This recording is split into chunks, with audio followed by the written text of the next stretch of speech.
199 rupees.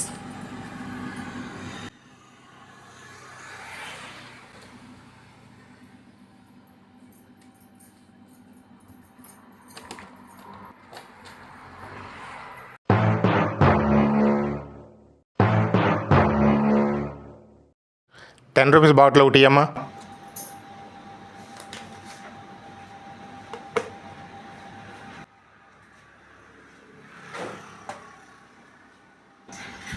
డబ్బులు ఇవ్వకుండా ఇది ఇస్తున్నావేంటి?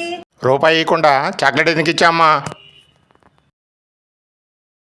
చిల్లర ఇవ్వకుండా చాక్లెట్ అంట కట్టి సైడ్ బిజినెస్ చేస్తున్నారు. ఒక చాక్లెట్ మీద 20 పైసలను మిగులుతుంది మీకు. అలా మీ రోజు మొత్తం మీద ₹20 సంపాదిస్తారు. మీకు నమస్కారం అండి, ఇదిగోండి మీ రూపాయి. కస్టమర్తో ఇంకోసారి ఇలా చేయొద్దు. ఎవడ్రా వీడు?